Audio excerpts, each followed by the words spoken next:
My question is this. Do you know that in all of the deliveries of God to Moses, there was no section for when people start dying, put incense here and do this? That was never taught Moses. How did Moses know? Because he knew the ways of God, not just his acts. Many of us as Pentecostals, we are too act-oriented. You are just looking for, what can I do? What will solve this problem? You don't want to know how things truly work. This is why if they tell you that this one now, you need to bring, you need to bring 7 eggs, white. You feel like, is that how this one works? They say yes.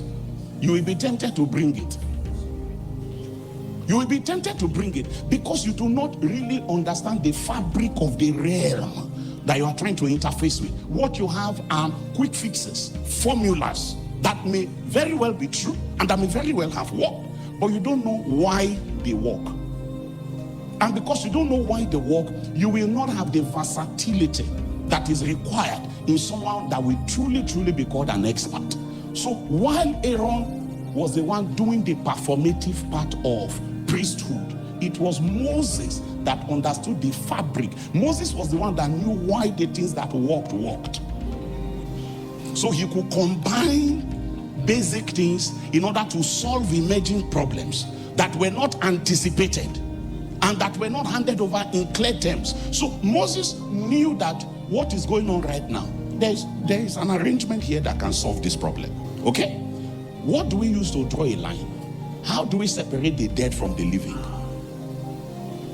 There was never a day that God told Moses, any day I start killing people, I want to separate between the dead and the living. Put incense and put hot coal. It will do the job. No, but because Moses understood the why behind the what's.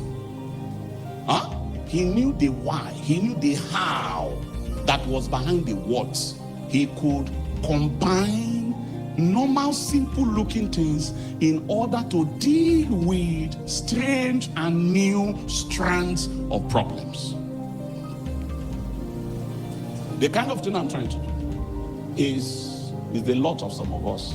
It does not trend, it's not exciting, it's not... But we don't want you to be Aaron. We don't want you to be Aaron.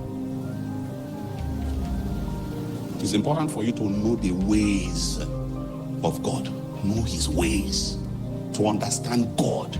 Then shall we seek him. Then shall we know him. If we follow hard to know him. But you see, there is the back end. Are you there? That back end is what you might easily miss if you don't pay attention to the lines. And as Pentecostals, usually we are more interested in reading between the lines than reading the lines themselves. You're always looking for what is not there so that you can dazzle people. And I'm not saying it's even necessarily wrong, but a wise man said that before you read between the lines, you should learn to read the lines first. Because if you miss the lines, you will miss what is between them. Excellent. If you receive counsel from the Lord, it is wonderful, irrespective of what they say on TikTok. If God counsels you, bro, wonderful. And if you put it to work, excellent. Are you here? And I came all this way, after this my theological labor, to say to you, therefore, that it is the greatest privilege of your life that your life can be a site where God can come to work. Because God's working are excellent. So, if God comes into your life and he begins a process of separation, light from darkness. Let's keep the upper waters up. If I have time, I'll show you the implications of all those things in the New Testament. Let's keep the lower waters down. Let's separate the land from the water. Are you there? When God comes into your life and begins to do that, even if it feels like pain, even if it feels like attrition, even if it feels like divorce, because sometimes that's how it will feel like. Are you there? It will feel like divorce. Even if it feels so, if you have it at the back of your mind, you know that God's counsels are wonderful and God's workings are excellent. You will now learn to trust what you know more than how you feel. Are you here? Are you here? In case you are not aware, this is part of what helps us and holds us. As you see us like this, it is these kinds of things. They are the things that help us. It's not that we don't have emotions, we have them. But beyond the emotions, we know things. Are you there? It's not that we don't have feelings. We have feelings. But beyond the feelings, we know things. And I know that God is too good to not be good. There was never a counsel that God gave to you that was not wonderful. Wonderful means it is full of wonder. You will see the wonder post-execution. You don't need to feel it, but it is wonderful. The Bible says God is wonderful in counsel and he is excellent in working. So the point of that, therefore, is that as we go to pray, you are going to open up your life and you are going to ask this excellent worker. No, I don't know if I can impress this on you. Can you imagine that God, let's just use human language, that God wakes up in the morning and then he's moving. So it's like God woke up in the morning and he's going somewhere and say, where are you going, sir? He said, I'm going to walk.